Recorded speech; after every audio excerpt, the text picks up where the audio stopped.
শ্ৰদ্ধাৰ ৰাইজ এতিয়া মই নিয়োগলৈকে আহোঁ যুৱক যুৱতীসকলে অপেক্ষা কৰি আছে মই এটা কৈ যাম সকলো যুৱক যুৱতীয়ে নিৰ্বাচিত যুৱক যুৱতীসকলে মনোযোগেৰে শুনিব অহা 6 তাৰিখে ৰাজ্য চৰকাৰৰ শিক্ষা বিভাগে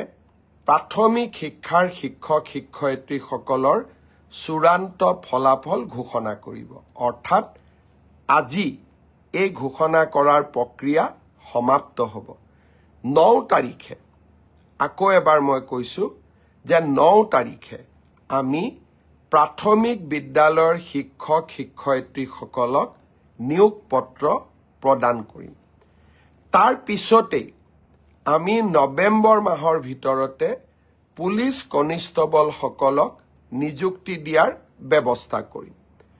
পুলিচ কনিষ্টবল সকলক নিযুক্তি দিয়াৰ পিছদিনাখনেই আমি অন্তত আৰু 4000 আৰক্ষী পদৰ বাবে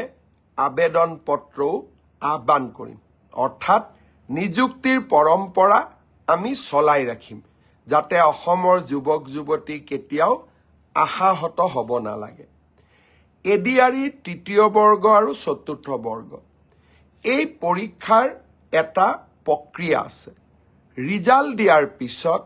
আমি লটাৰী বা ৰেণ্ডমাইজেশ্যনৰ জৰিয়তে ডিপাৰ্টমেণ্টসমূহ আবলটন কৰিব লাগে ডিপাৰ্টমেণ্টসমূহ আবলটন কৰাৰ পিছত ডাইৰেক্টৰেটবিলাক আবলটন কৰিব লাগিব আৰু ডাইৰেক্টৰেটবিলাক আবলটন হোৱাৰ পিছত আমি তেওঁলোকক ইণ্ডিভিজুৱেল পোষ্টিং দিব লাগিব এই প্ৰক্ৰিয়াটোত 30টা দিনৰ প্ৰয়োজন হয় মই আগতেই কৈছো যোৱা মাহত আমি কোনেও কাম কৰিব পৰা নাছিলো মই চেষ্টা কৰিছো নৱেম্বৰৰ শেষত নহলে ডিসেম্বৰৰ প্ৰথম ভাগতে এডিআৰইৰ চতুৰ্থ আৰু তৃতীয় বৰ্গৰ আমি নিযুক্তি পত্ৰসমূহ বিতৰণ কৰিম প্ৰক্ৰিয়াটো চলি আছে প্ৰক্ৰিয়াটো চলিব দিয়ক কাৰণ এই প্ৰক্ৰিয়াটো স্বচ্ছ হোৱাৰ প্ৰয়োজনীয়তা আছে ইয়াৰ এইখিনি সময়ৰ মাজতে আমি পোষ্ট গ্ৰেজুৱেট আৰু গ্ৰেজুৱেট টিচাৰৰো নিযুক্তিৰ কাম হাতত লম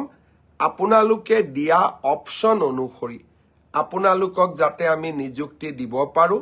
তাৰ বাবে শিক্ষা বিভাগে ইতিমধ্যে কাম হাতত লৈছে মই খুব সোনকালে আপোনালোকক নিযুক্তিৰ তাৰিখটো জনাম স্বাস্থ্য বিভাগৰ নিযুক্তিও এই মাহতে আমি প্ৰদান কৰিম চাহ বাগিচাৰ সমাজখনৰ বাবে আমি 3% এইবাৰ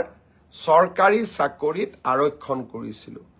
গুটেই কেটা নিযুক্তি দিয়াৰ পিছত আমি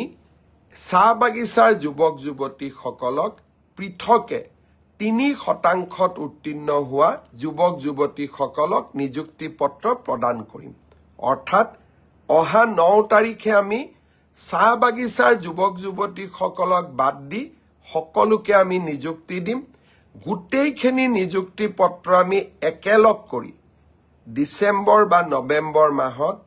সকলো চাহ বাগিচাৰ যুৱকক গুৱাহাটীলৈ মাতি আনি আমি একেলগে নিযুক্তি দিম যাতে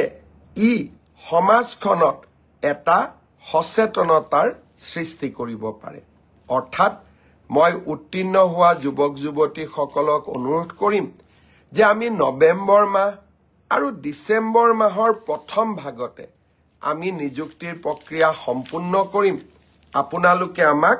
নিশ্চিতভাৱে সহযোগ কৰি যাব ইয়াৰ মাজতে